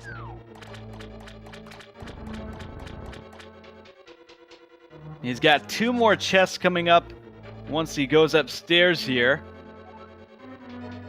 And then after that, he'll have the big chest as well. Yep, so 3 more potential chests. Again, I haven't been counting items, so I don't know how many items are actually left. There is the map. I think we've also seen the compass. I might be mistaken on that, but we'll get the answer soon enough. There's the bottle. Now, what does he decide? Does he walk back or does he mirror out and walk back down? Looks like he plans on walking back to the big chest. Utilizing those boots, which, took only about an hour, 15 minutes for them to discover. I think if you ask a lot of runners what's one item, even if it's not essential to your run, that you don't want to have to wait on getting, it's going to be the boots. Yeah, boots just make you feel a lot more comfy, and the traversal of the overworld and really all the dungeons is just so much more convenient once you have the boots. So, just a bomb upgrade in that big chest. Turns out that going back into Swamp was not the play. It's reasonable to assume that Salty feels behind. We'll see if he wants to gamble and just nope out of Swamp after defeating Argus.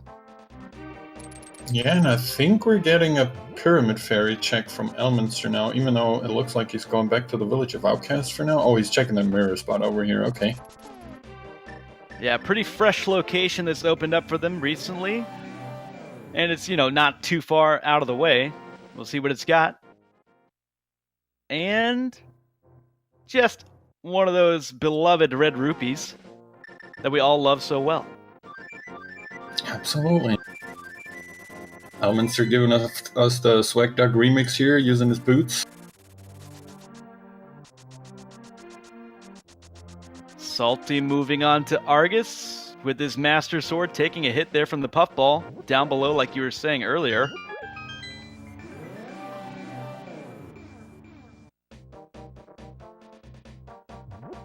And Elm heading back into the Dark World. Not sure where he's heading here. Maybe to check out...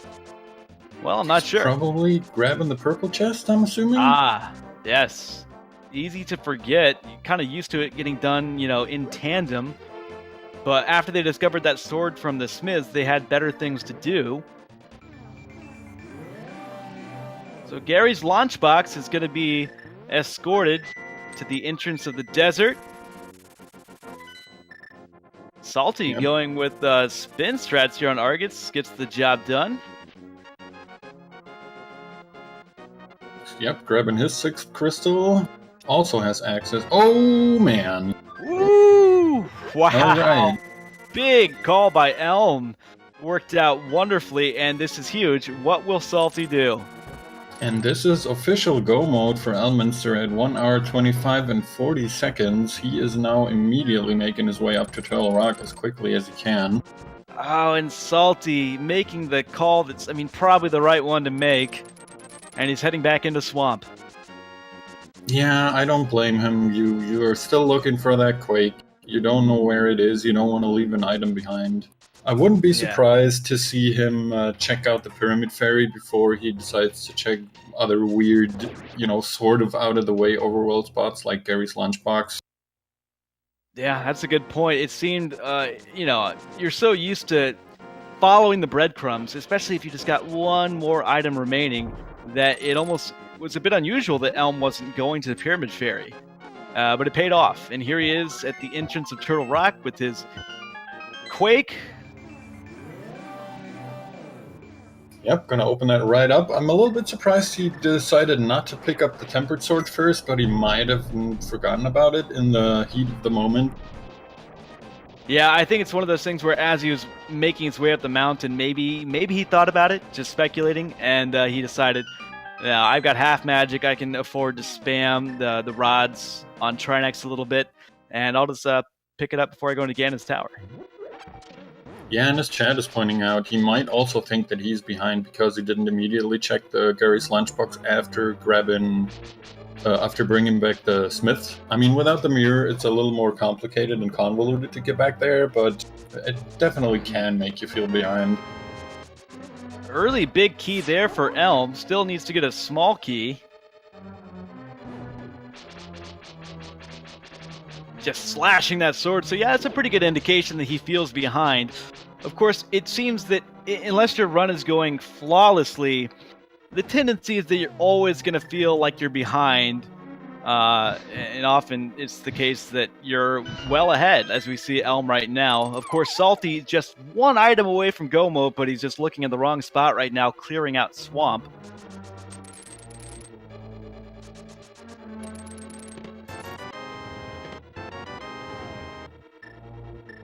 Elm picking up that key, Salty getting that other bottle. And he is vacating Swamp, I think leaving... Did he leave an item behind? I'm not 100% sure. He might have. And it looks like he is indeed making the Pyramid Ferry play. Looked for a moment like maybe he was thinking along the lines of Elm at least going to the Grove area for the Mirror Ledge. Instead, he's going to the Pyramid Ferry for the bomb, and unless this is a sword upgrade, this is just not going to be worth his time. Yeah, and even with a sword upgrade, unless he decides to go for the lunchbox right away afterwards, he's gonna have a tough time catching up to Elm at this point. Yeah, it's gonna take some mistakes on Elm's part. There's no way around that. Salty could have flawless execution from here on out, and it just wouldn't be enough. But there is still a lot that can happen, so we won't rule it out. But something pretty noteworthy would have to happen on both ends.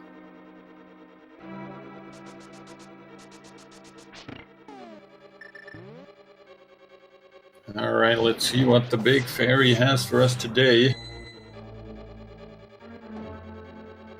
You know, maybe even the bug net might be somehow useful in terms of being able to hold on to a fairy.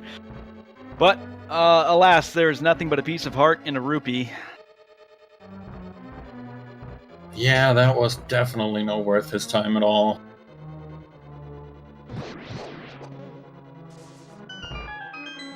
Salty fluting away, going up onto Death Mountain. I'm not sure what he's expecting to find here, wondering where Quake might be. He's probably up here to at least grab the Tempered Sword. It's an interesting choice to do it right now, but he might be a little confused on where to go next. Yeah. Yeah, that certainly could be the case.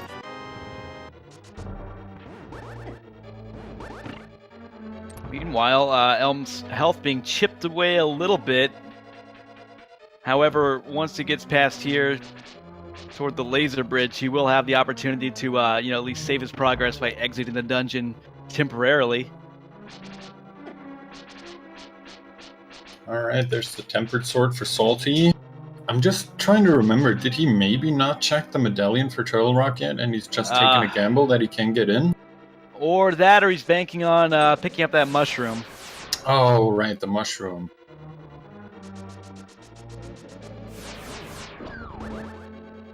No, he needs to find out what Turtle Rock is. That, or he's a little confused and thinks that it's ether. Well, I mean, even if he wants to grab the mushroom, he needs to get to the Dark World first, so...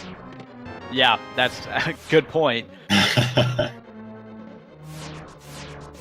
Alright, finds out it's Quake, he can't do anything, looks like he is indeed going for that mushroom. And Elm picking up a cape. Pretty good timing for that. He's perilously low on health, but a chance to at least refill that, and he won't.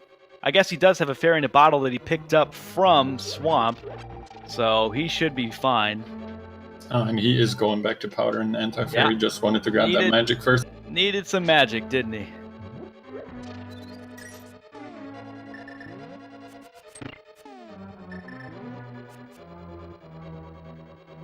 So, at least we get the satisfaction of knowing what's behind the mushroom. Yeah, so, we can thank Salty for that. Good for us and the viewers. A little bit sad for Salty here.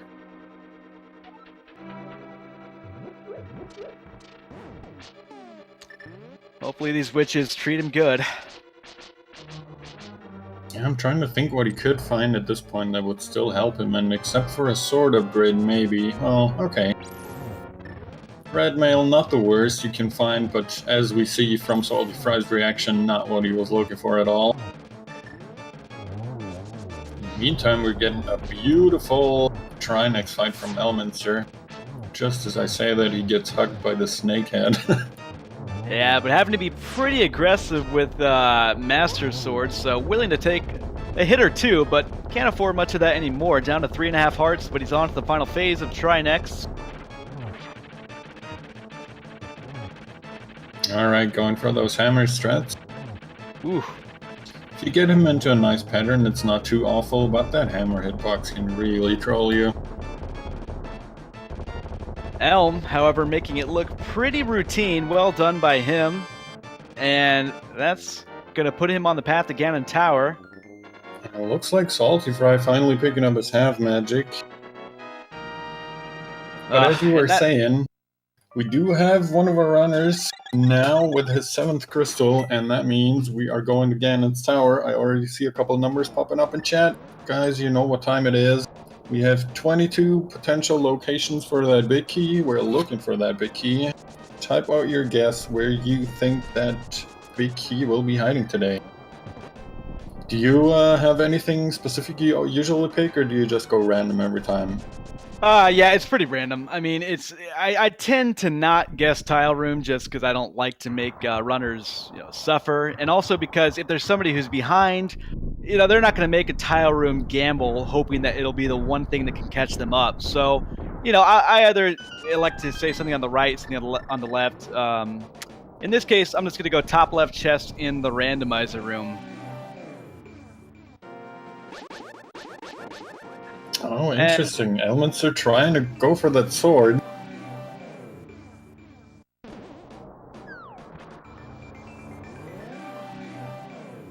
Couple of frustration slashes there, realizing that he has to drop down in the Dark World before he can get there.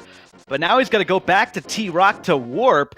You know, in a closer race, that could be devastating. And SaltyPhry does have Gary's lunchbox, so he will be getting Quake, but it's just a little bit too much of a lead. Too insurmountable right now for Elm. Yeah, he's basically a full dungeon and then some ahead, even though SaltyPhry, of course, making his way up to Death Mountain immediately.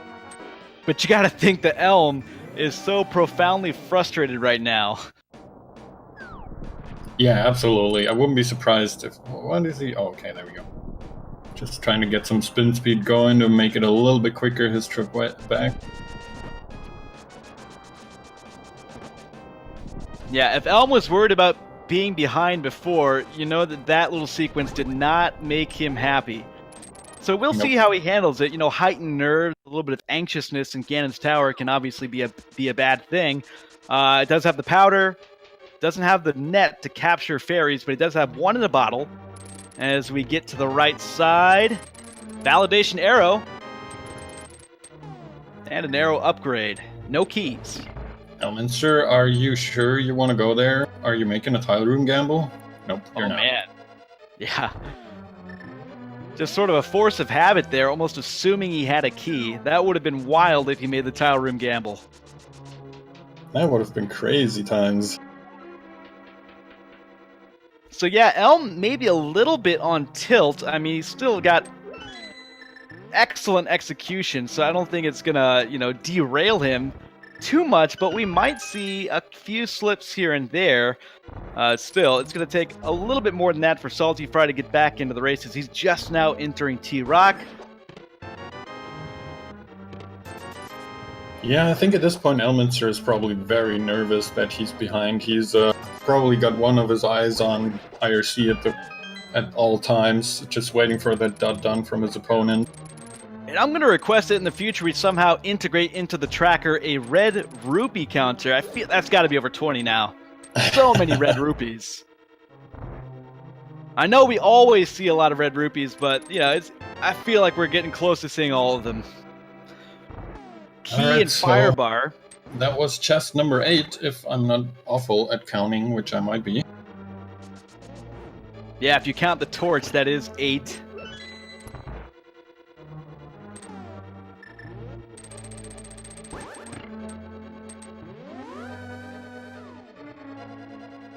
So my usual pick has already lost. I always pick number 8. It's a respectable number. I can respect that. Look at that, bombos, just to fill out the rest of the medallions here.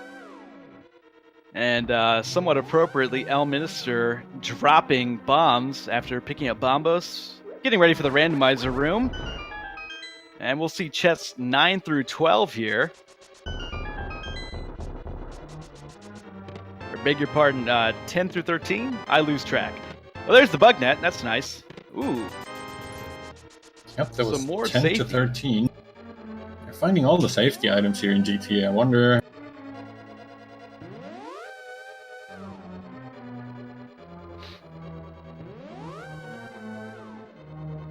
So now we're going to take a trip to visit the Ice Armos, hoping for a big key behind them if you're Elminster.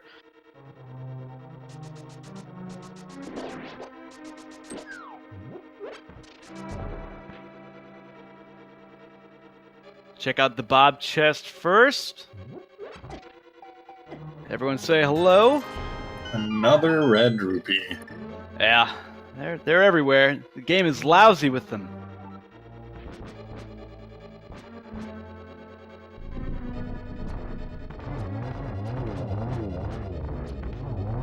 So this is chest 15, 16, and 17, right? I believe that's accurate, because then there's 4 on the right, and then there's the tile room for 22. 50 roops. Getting that mirror ready, and there's the big key. Doesn't need another small key. He is on his way up the tower. And SaltyPhry, maybe roughly halfway through T-Rock. So it was number 16 for the big key today. Well So done, far, anybody who calls 16. yeah, so far nobody claiming a win yet. Yeah, unfortunately, a win there doesn't get you too much. I mean, maybe some props, but no material prize there, as Elm making quick work of the mimics.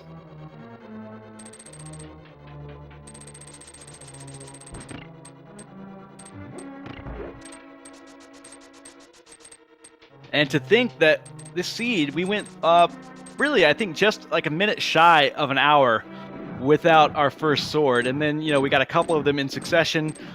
But yeah, there was a while there where they were really limited in some of their strategies, especially against bosses. And we saw it really give challenges to SaltyPhry. And that's really a pretty big part of the reason why he fell behind.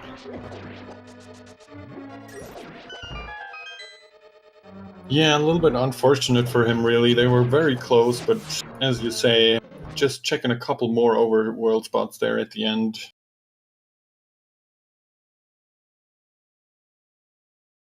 As I think we switched over, or rather, we lost Elminster's stream for a second.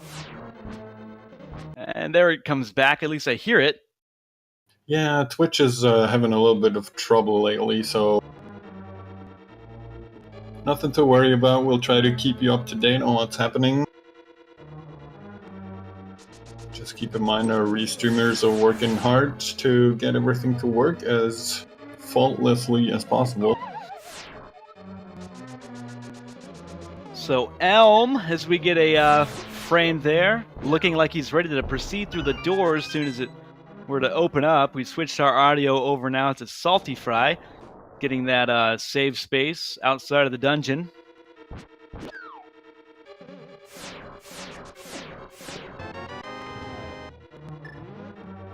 Collecting his cape from the laser bridge.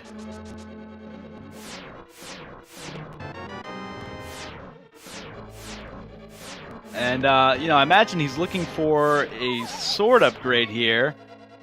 Takes another fall down to 1 heart. Does have the fairy he picked up in Swamp. Taking a death there just to replenish his health. But I don't know if he knows he has that fairy. Well, it's going to replenish his health either way, but he probably didn't remember his fairy there. Yeah. So I guess we'll just keep our eyes peeled for a dot done from Elm, or hopefully a stream popping back up.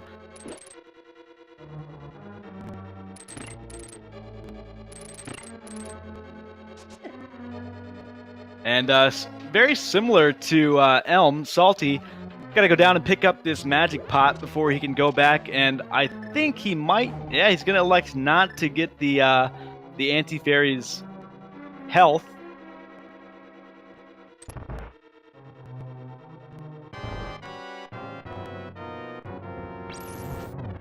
Alright, now we're seeing a Tempered Sword Trinix. A little bit easier to handle than having to deal with the Hammer hitbox, but not any quicker since Hammer and Tempered Sword do the same damage.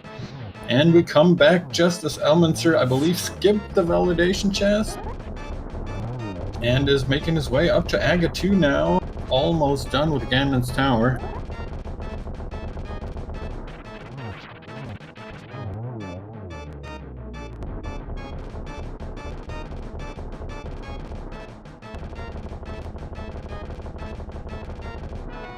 Oh, that was a double, I believe, for Elminster there.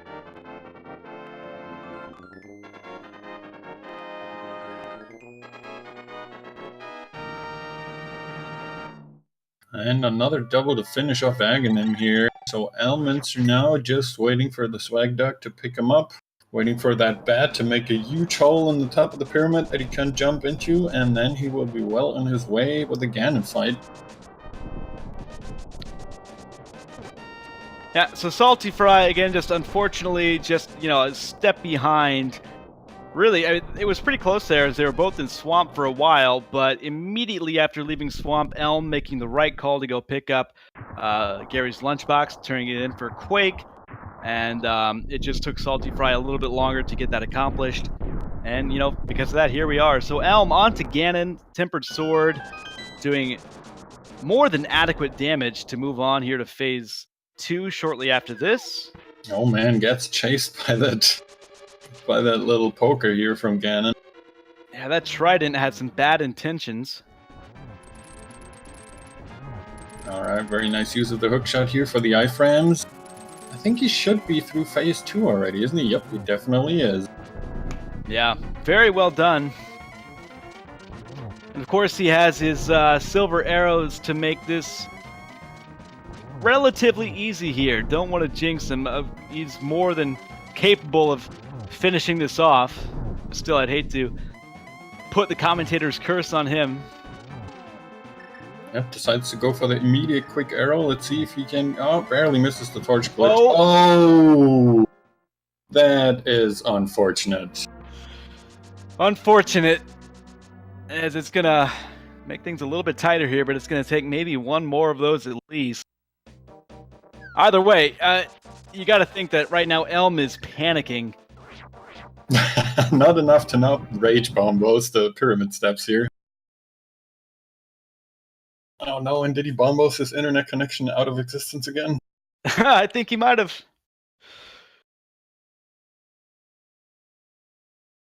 Oh god, poor Elminster. And we see SaltyPhry doing the right side gamble here. If he decides to completely go right side, he'll end up at Ice Armos relatively quickly and get his big key, but if he decides to go back after these 4 chests here... Oh boy, the book. Yeah, picking up his book.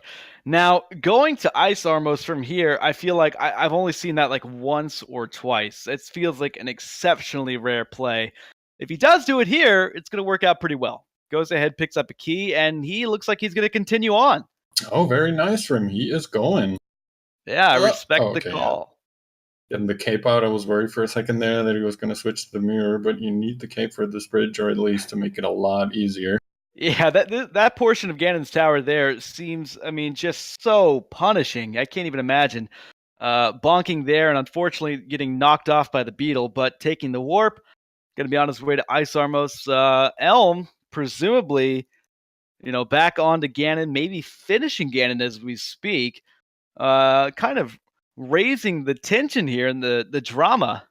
Yeah, and just to take some of the worries of chat away, even if Elminster's internet doesn't come back so he can done in time, everyone is required to make a local recording which he can upload to YouTube or really anywhere else, and people will retime his run and figure out exactly when he done. It's pretty obvious at this point, unless something horrible happened while Elminster was offline, that he is definitely going to win this one. But for the exact times, people will be retiming it, and it should be absolutely no problem. Yeah, I'm done speculating as to the likelihood of him being able to finish off Ganon, because I did that once, and then he fell, and I feel not responsible for it, but I don't want to be accused of anything. So, SaltyPhry, with a pretty good Ice Armos there, going to be collecting his big key. Plenty of small keys to spare. Going to be very happy about the fact that he decided to go full right side. Yeah, again, a really interesting call because he actually had to go left side to at least even pick up a key to then use the Dark Magician route, as it's called, going back to the right side and then sticking to the right side.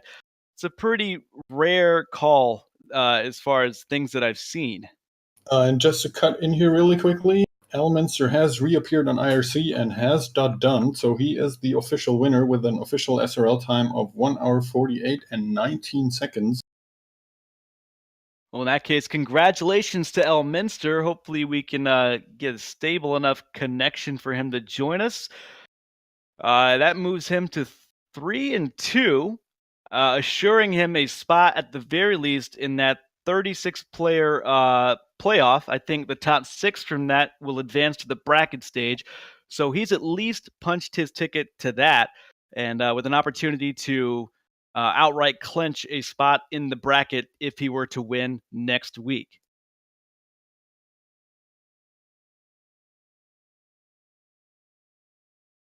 All right, and I'm just getting confirmation from Elminster that he will give it a shot for the post-game interview, so we'll see if he can, if his internet can hold up long enough for that to work out.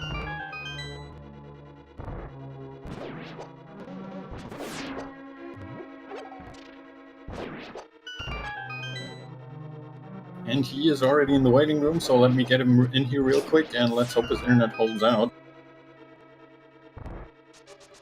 Hello, Elminster. GG, and congrats on your win, even though your internet didn't quite agree at the end there. Thank you. That was kind of frustrating. Yeah, I can imagine.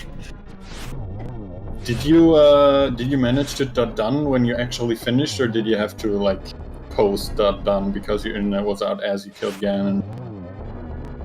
It was like 30 seconds or so late, so it didn't end up being a big deal. Yeah, still a very frustrating thing to happen, definitely, especially near the end of the run. Yeah, and to compound the internet issues you were having, obviously you won the race, so you knew you were in the lead.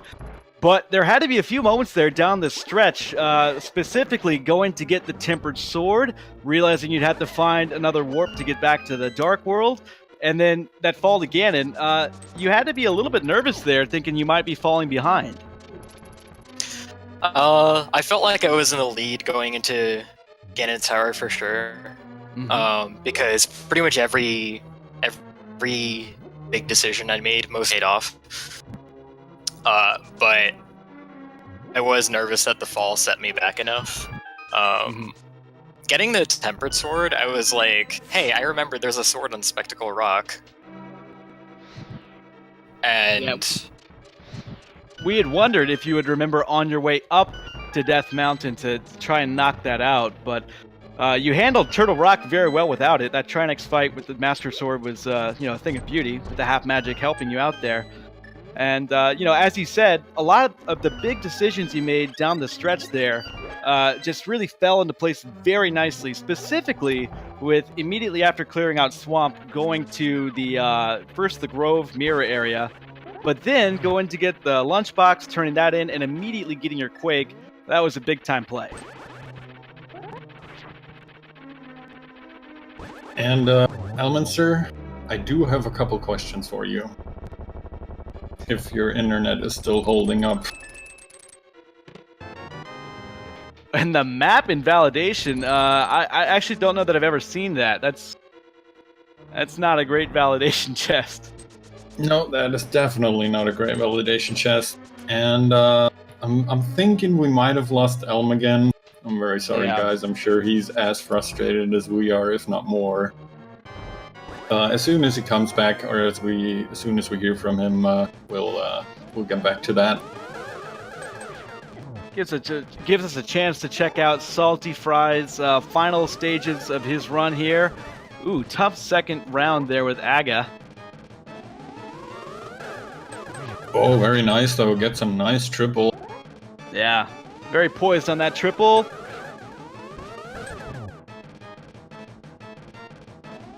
Needs just one more. Narrowly missing that second to last one, but bringing that one home and moving on to Ganon.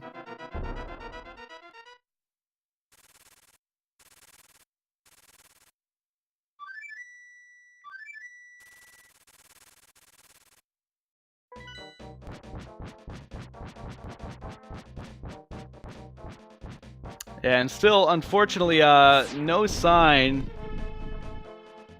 of Elminster. His internet connection not cooperating at the moment, so SaltyPhry advancing to the final obstacle of the game here, Ganon. Oh, I love that sound. Thank you, LV. I had no idea what that was for a moment. That is the Zelda 2 Ganon laugh when you game over in that game. Ooh, yeah, that gave me chills. That was sinister. Yeah, that really, really scared me as a kid. Alright, we see SaltyPhry employing some cape strats with half magic, not a bad idea. Gets a lot of spins in there in the upper left corner. Yeah, easily advancing on to the final phase of Ganon there.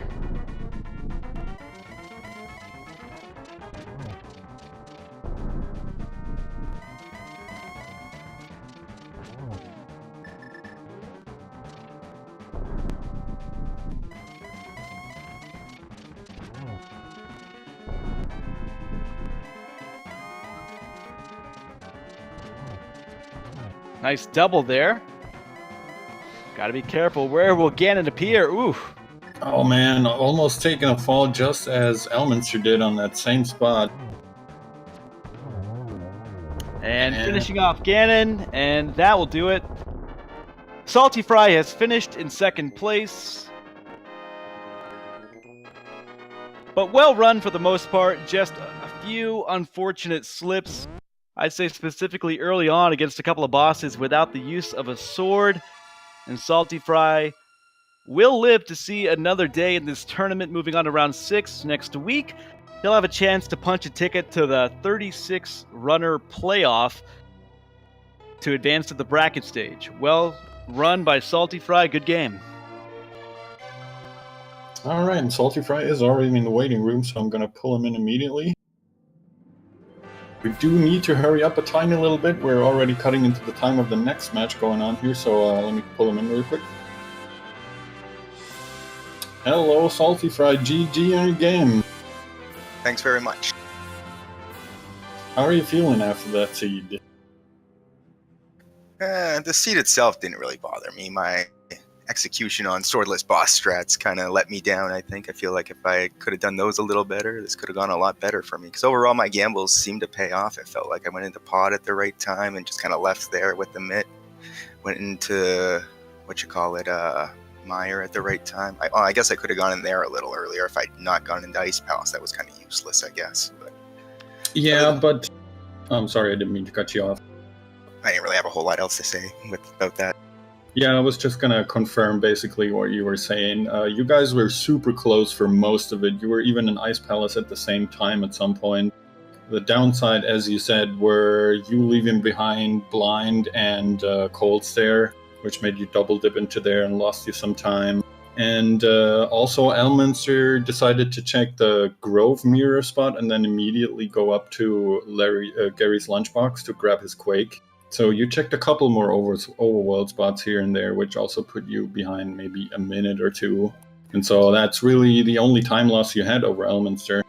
Yeah, I was also second guessing what the medallion was for Turtle Rock. I was pretty sure it was Quake, but in the back of my head, I'm like, could it be Ether? Like, I looked at it, but I didn't write it down, so I was kind of second guessing myself, which is why I went back up there and got the mushroom at the same time to double check and make sure. Mm-hmm.